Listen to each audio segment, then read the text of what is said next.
My name is Axelle, and I am 28 years old now, but the memory that shaped my life goes back to when I was only 17. That was the age when my own mother decided to say aloud what she had been making me feel for years. She called me the family failure, and she did it in front of everyone who mattered, or so I thought. It happened during a family gathering at my aunt's house, one of those loud evenings filled with clinking dishes, forced laughter, and conversations that sounded warm but never truly were. I remember standing near the dining table, quietly helping clear plates, trying to stay invisible like I had always done. Being unseen was safer. When people didn't notice me, they couldn't judge me. Someone asked my mother how her children were doing. Her face immediately lit up as she spoke about my younger brother. She talked about his achievements, his confidence, his future as if it were already guaranteed. People nodded approvingly, and I stood there, quietly, knowing what was coming next. "And Axelle?" someone asked. "How is she doing?" My mother laughed. Not a warm laugh, not one that suggested humor or kindness. It was sharp and dismissive, the kind that made people uncomfortable but no one dared to question. "She's the family failure," my mother said, casually, as if stating a simple fact. "Some kids just don't turn out right, no matter how much you try." The room went silent. Every sound seemed to vanish, replaced by the pounding of my heart in my ears. My face burned as people looked at me, some with shock, some with pity, others with awkward smiles. My brother avoided my eyes, pretending he didn't hear. That moment cut deeper than anything I had experienced, because it confirmed what I had always feared. In that house, I was alone. "She's too sensitive," my mother continued, "always in her own head, never practical, never strong enough. We tried everything, but she's just not built for success." No one interrupted her. No one defended me. I wanted to speak, to yell, to cry, but my voice had been silenced long before. My brother smirked. Relatives shifted uncomfortably. I learned then that family doesn't always protect you. Sometimes they simply watch. I excused myself and went to the bathroom, locking the door behind me. I sat on the cold floor and pressed my face over my head, trying to stop the tears. I didn't want anyone to see me break, but inside, something had already cracked. Growing up, I had always felt like I had to earn a place I never truly had. My brother was the golden child. He could make mistakes and still be forgiven. I could do everything right and still be criticized. If he succeeded, it was because he was talented. If I succeeded, it was luck. If he failed, it was someone else's fault. If I failed, it proved my mother right.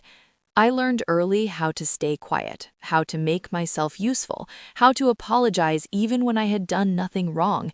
I believed that if I tried hard enough, my mother would one day look at me with pride instead of disappointment. But that night made me realize that no amount of effort would ever change how she saw me. After that gathering, I stopped explaining myself to her. I stopped hoping she would understand me. Instead, I started observing everything carefully. I noticed how often she compared me to others. I noticed how easily she dismissed my feelings.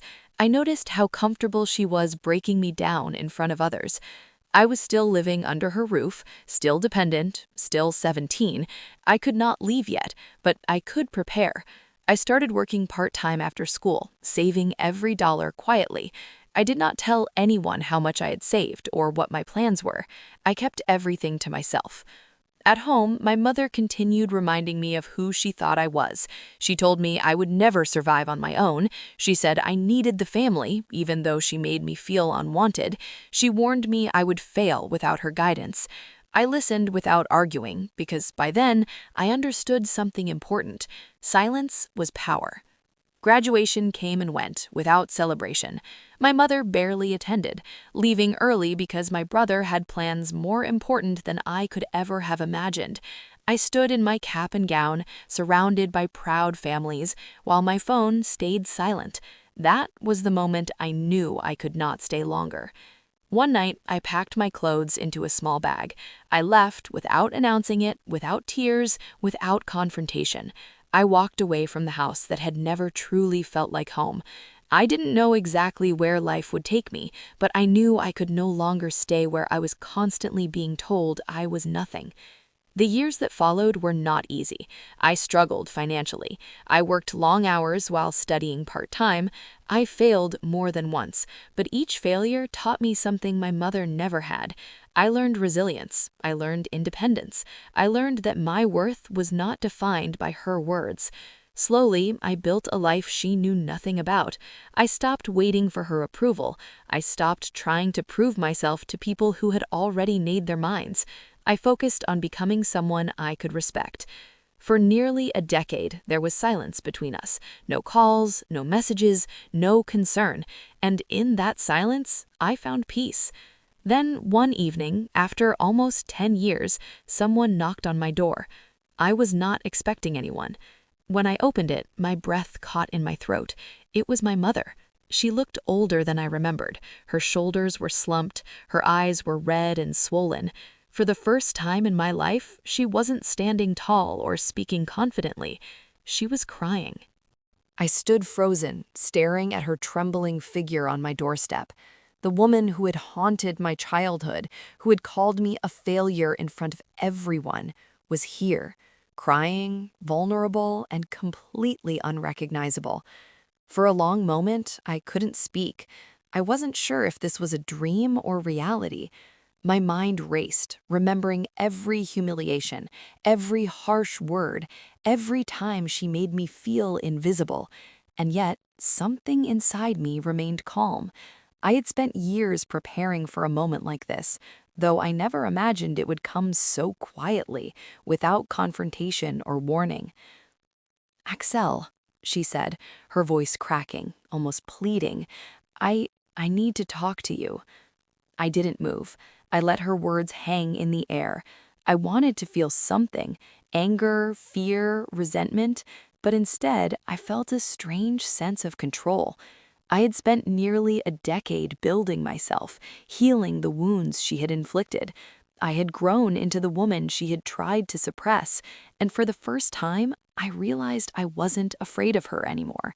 My silence was louder than any argument I could have made.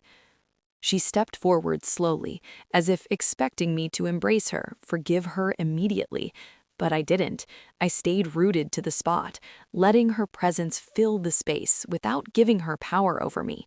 I studied her, her haggard face, her trembling hands, the regret that now radiated from her like a palpable force. It was a sharp reminder of all those years she had wasted trying to diminish me, and now the universe seemed to have shifted the balance in my favor. I could feel it. "I was wrong," she whispered, almost to herself. "I never should have. I never realized." Her voice broke again, and I felt the tension in my chest tighten. Part of me wanted to let the flood of anger take over, to remind her of every cruel word, every act of favoritism, every moment she had made me feel worthless. But I had learned something important. Revenge didn't always come from yelling or exposing. Sometimes it came from endurance, patience, and rising above the person who tried to destroy you. I invited her in, silently, but I made it clear that she had no control here. This was my home, my space, my life, the life I had built from scratch while she had abandoned me emotionally. She sat across from me on my couch, her hands folded tightly in her lap. I watched her struggle to find words, each one stumbling over the other, each one revealing the desperation she felt at realizing she could no longer dominate me. "I thought I was helping you. I thought I was guiding you. But I see now, I see that I hurt you." Her eyes brimmed with tears. For a moment, I allowed myself to see the woman who had been human, flawed, capable of mistakes, but never someone who had truly understood me.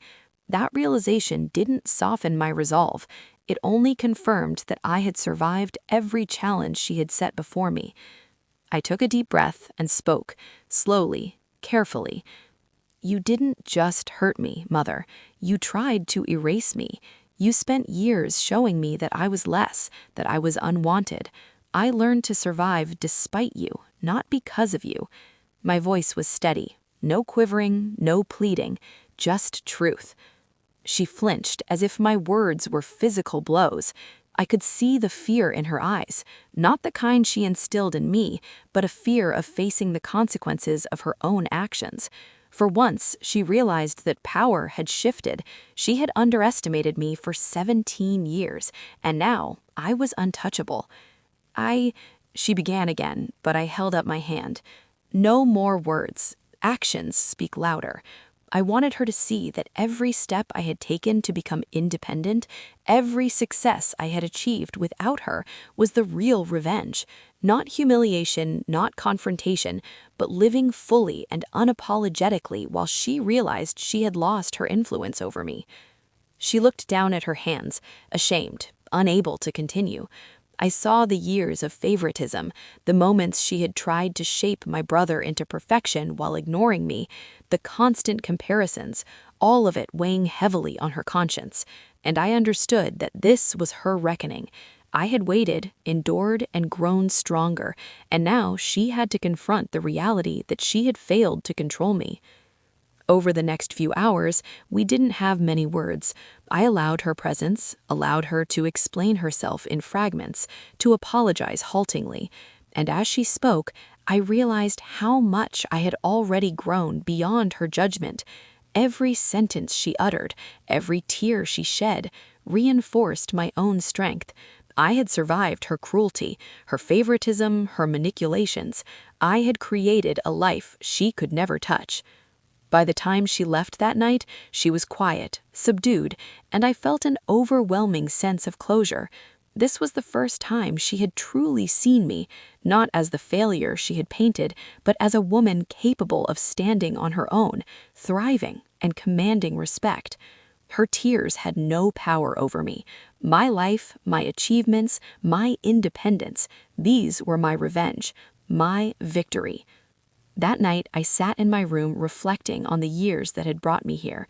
I remembered the dinners where she mocked me, the vacations she ignored me on, the opportunities she had withheld, the constant reminders that I was not enough.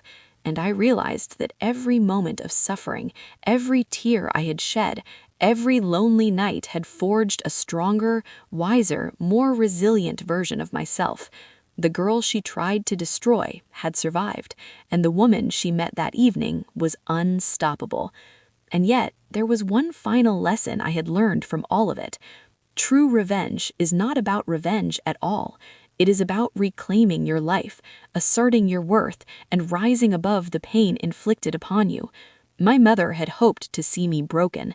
She had hoped to watch me plead for recognition or validation, but instead she had seen what she could never break: my spirit, my resilience, my determination to live life on my own terms. For the first time in nearly a decade, I understood the power of endurance, the power of silent strength, and the satisfaction of living a life free from someone's attempt to control you. And in that understanding, I finally felt at peace. I had survived my childhood, I had survived her cruelty, and now I had the ultimate freedom, the knowledge that I could thrive without her, and that she could not undo the woman I had become. The next day, she did not call, she did not text, she did not knock again, and I felt no emptiness, no longing, no fear, only relief. For the first time, I realized that I was truly free. I was no longer the family failure. I was the woman who had survived it all, and the one who had turned her absence, her neglect, and her cruelty into my ultimate strength. The days after that night felt almost surreal. My mother's visit had left an imprint, but not the one she expected. She thought her tears, her presence, would soften me. They didn't. They never could. I had spent years forging a version of myself that no amount of guilt or apology could shake. And yet, seeing her in that state, I realized that some part of me still wanted recognition, not from her approval, but from her realization that I had survived and thrived despite her. I went about my life as I had always done: work, responsibilities, friends, and the quiet joy of independence filled my days. I had moved into a larger apartment by then, one I had bought with my own savings, one I decorated exactly how I wanted. Every piece of furniture, every photograph, every small detail was a testament to the life I had built for myself. It was my declaration of victory, silent but unmistakable. It was proof that she could never control me again. Then, one afternoon, I received a text from my brother. I almost ignored it, but curiosity got the better of me. "Mom's asking to meet," it read. That small line made me pause. My first instinct was to dismiss it. I had no desire to see her again. But a part of me, the part that had grown so much from pain and struggle, was curious to see how far she was willing to go, how desperate she had become for reconciliation. And so I agreed to meet her, not out of forgiveness, but to witness her acknowledgement of my strength. We met at a small cafe downtown. I arrived first, choosing a table near the window where sunlight streamed in. I watched people pass by, thinking about the years I had spent invisible, unnoticed, while my mother celebrated my brother and ignored me. Then I saw her. She hesitated at the door, unsure, small, fragile.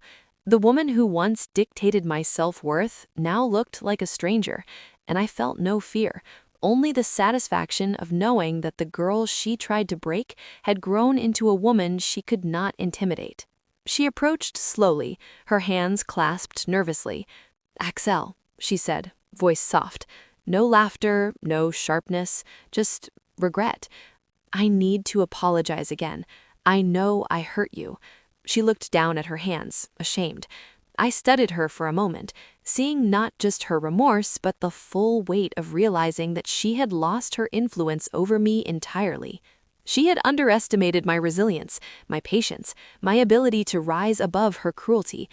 I leaned back in my chair, letting her words hang in the air. "You already know I survived. You taught me everything I needed to know about pain, control, and manipulation. I don't need your permission or approval to be who I am." Her eyes widened slightly. She had expected anger, tears, pleading, not composure, not strength. She had hoped for vulnerability. She found the opposite. Over the next hour, she tried to explain herself.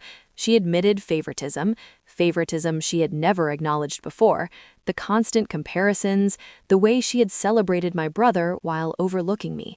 She spoke haltingly, as if each word were heavy and difficult to release. And while I listened, I realized something powerful. Her words had no ability to hurt me now. They were just confessions, a record of past mistakes, and I was no longer bound by them. When she finally left, I felt a calm I had never known before. It wasn't satisfaction in the traditional sense, nor was it revenge as others might define it. It was the quiet triumph of a life reclaimed. I had not humiliated her. I had not yelled or retaliated. I had lived, persisted, and built a world where she no longer held power. That, I realized, was the most effective form of revenge. Weeks passed, and she tried to contact me occasionally. I returned her calls sparingly, always in control. Each interaction reminded me of the stark contrast between my life and hers. I had freedom, respect, independence. She had the heavy weight of her own guilt and the knowledge that she had failed to shape me into what she wanted. Every time I reflected on our interactions, I felt an expanding sense of triumph, not cruelty, but justice in the purest form, living fully despite the odds. I began to notice subtle changes in my family dynamic as well. My brother, once the favored child, started recognizing my achievements openly, perhaps aware of the respect I had earned independently. Relatives who had once overlooked me now spoke to me differently, not because I sought recognition, but because I had proven myself through actions, through persistence, and through unwavering self-worth. It was a reminder that the most powerful statements are not made through words, but through consistent, undeniable results. There were moments when I thought about the teenage girl I had once been, the one who sat quietly, absorbing insults, absorbing shame. That girl would have been terrified by my mother's presence. That girl would have crumbled at a simple word or look. But I had not just survived, I had evolved. Every hardship had shaped me into a woman who could face her past without fear, who could witness someone's regret without giving them control, and who could transform pain into a foundation for strength. I began mentoring young women in my community who had faced similar family struggles. I shared my story in general terms, emphasizing resilience, independence, and the importance of building one's life despite obstacles.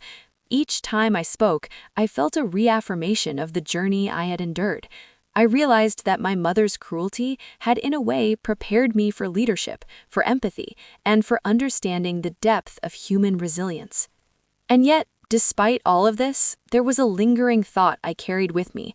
The true measure of revenge was not in seeing someone suffer, but in witnessing them realize their mistakes while you thrived. It was in the quiet knowledge that the power they once held over you was gone forever. That realization, more than anything else, gave me peace. One evening, nearly a year after our meeting at the cafe, I saw her again. She stood at the gate of my home, hesitant, cautious, but I no longer felt any apprehension. I invited her in, not as a concession, but as a demonstration of the control I now held over my own life. She entered quietly, acknowledging, without words, the distance that had grown between us and the power I had claimed through perseverance. She looked around, noticing the life I had built, the apartment I furnished, the books I owned, the career I had forged. Her eyes betrayed the realization that she had tried to dictate a path I would not follow, and that I had succeeded on my own terms. There was shame there, yes, but also acknowledgement, an understanding that I had created a world she could not touch, and that I had turned every obstacle into fuel for growth. I served coffee and listened as she spoke softly, apologizing again, yet this time without expectation. She did not demand forgiveness, and I did not offer it as a transaction. Instead, I listened with calm detachment, knowing that the most profound revenge was the life she had underestimated. I had not retaliated with anger, but with existence, with achievement, with undeniable proof that I had surpassed her influence entirely. Months had passed since that cafe meeting, and yet the tension I had carried for years seemed to finally settle into a quiet strength. I lived my life fully, thriving in ways my mother had never imagined. Every success, every step forward, was a reminder that I no longer needed her approval to define my worth. But life has a way of bringing the past to the present, and one afternoon I received a message that would test everything I had built. It was short and hesitant. "Can we talk?" It was from my mother. I stared at the screen for a moment, my heart steady, my mind clear. I could have ignored it, walked away, but something told me it was time to see the full consequences of her actions, to witness her face the life she had once tried to control. I replied, agreeing to meet, not because I wanted reconciliation, but because I wanted to see her understand, finally, what she had lost. We met at my apartment. I opened the door, and she stepped inside slowly, unsure, as if stepping into a world she had no right to claim. I studied her closely, the lines on her face, the regret in her eyes, the weight of years she had spent shaping my life without guidance or care. She looked smaller somehow, humbled by time and consequence. She had hoped I would be the same girl, vulnerable, seeking her validation. She found instead a woman who had flourished in spite of her, whose strength was undeniable and whose life was untouchable. She began, faltering. I wanted to say, "I am sorry for everything, for ignoring you, for hurting you, for favoring your brother. I was wrong." Her voice trembled, and her hands shook as she spoke. I listened quietly, letting the words fill the room, feeling no power shift, only the satisfaction that she had come to acknowledge her mistakes. I had waited years for this moment, not for her apology, but for her recognition of the woman I had become. I invited her to sit. We didn't speak much at first, only silence and the hum of the city outside. Finally, I said, "You can't undo the past. You can't change the way you made me feel, but you can see who I am now." She nodded, eyes brimming with tears, and for the first time I realized the depth of her understanding. She saw the life I had built, the independence I had claimed, and the woman she had tried so hard to control, and failed. Over the next hours, she spoke haltingly, her words raw with honesty. She admitted how she had been cruel, how she had compared me endlessly to my brother, how she had failed to see my worth, and every word she spoke reminded me of my resilience, my ability to transform pain into power. She had expected anger, tears, confrontation. She found none. Instead, she found proof that her attempts to dominate me had failed spectacularly. I shared nothing of my victories in a boastful way. I let my life speak for itself. My career, my home, my independence, all were testament to the years of perseverance, the quiet determination that had allowed me to rise above her judgment.